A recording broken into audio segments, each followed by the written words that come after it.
ইসলামী bank নিয়ে আলোচনা থামছেই না। দেশের ব্যাংকিং খাতের সবচেয়ে বড় এই প্রতিষ্ঠানটি বারবার নানা কারণে সংবাদ শিরোনামে উঠে আসছে। এবার তারা আলোচনায় এসেছে সম্পূর্ণ ভিন্ন এবং এক কঠোর আভ্যন্তরীণ প্রাতিষ্ঠানিক সিদ্ধান্তের কারণে। ব্যাংকের ভাবমূর্তি ও পেশাগত শৃঙ্খলা রক্ষায় কর্মকর্তা কর্মচারীদের জন্য রাজনীতি পুরোপুরি নিষিদ্ধ ঘোষণা করেছে কর্তৃপক্ষ। ব্যাংকটি নিয়ে চলতি অস্থিরতার মধ্যে 17 জুন ইসলামী ব্যাংক বাংলাদেশ পিএলসির মানব সম্পদ নীতিমালা অনুসরণ করে একটি বিশেষ সার্কুলার জারি করা হয়। এই নির্দেশনায় স্পষ্ট জানিয়ে দেওয়া হয়েছে, ব্যাংকের কোনো কর্মকর্তা বা কর্মচারী প্রত্যক্ষ বা পরোক্ষভাবে কোনো ধরনের রাজনৈতিক কর্মকাণ্ডে অংশ নিতে পারবেন না। এমনকি দেশে বা দেশের বাইরে কোনো ধরনের সংসদ নির্বাচন কিংবা স্থানীয় সরকার নির্বাচনেও প্রার্থী হিসেবে অংশ নেওয়া যাবে না। তবে নাগরিক হিসেবে তারা শুধু তাদের ব্যক্তিগত ভোটাধিকার প্রয়োগ করতে পারবেন।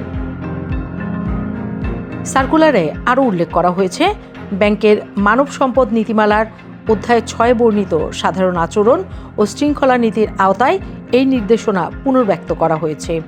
এর মাধ্যমে কর্মকর্তা কর্মচারীদের জন্য দলীয় মতাদর্শ প্রচার, রাজনৈতিক বিতর্কে অংশ নেওয়া কিংবা যে কোনো ধরনের পক্ষপাতমূলক আচরণ সম্পূর্ণ নিষিদ্ধ ঘোষণা করা হলো। পেশাগত দায়িত্ব পালনে যেন কোনো ধরনের সংকীর্ণতা, স্বজনপ্রীতি, দলীয়করণ বা অফিসের ক্ষমতার অপব্যবহার না ঘটে, সেই লক্ষ্যে এই কঠোর অবস্থান।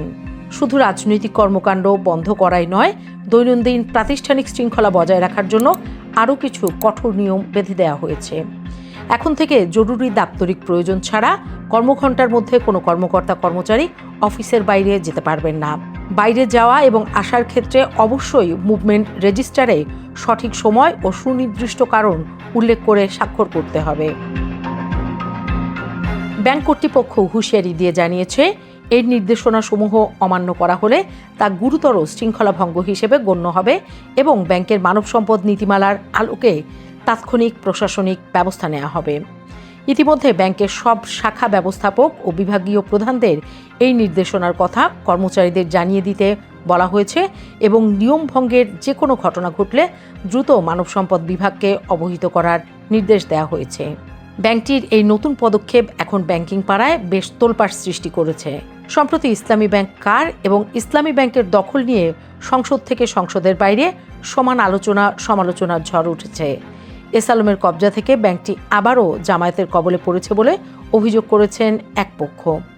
গত সপ্তাহে স্বরাষ্ট্রমন্ত্রী সালাউদ্দিন আহমেদ বলেছেন, একবার দখল করা ব্যাংক বেদখল হয়ে যাবে, তার যে যাতনা হচ্ছে সেটা তারা বুঝতে পারছেন। শুধু তাই নয়, ব্যাংকটির খুল্লা সমালোচনা করে তিনি বলেন, ইসলামী ব্যাংক ইসলাম নয়, আমাদের জনাব মির্জা ফখরুল ইসলামও ইসলাম নয়, জামায়াত ইসলামীও ইসলাম নয়।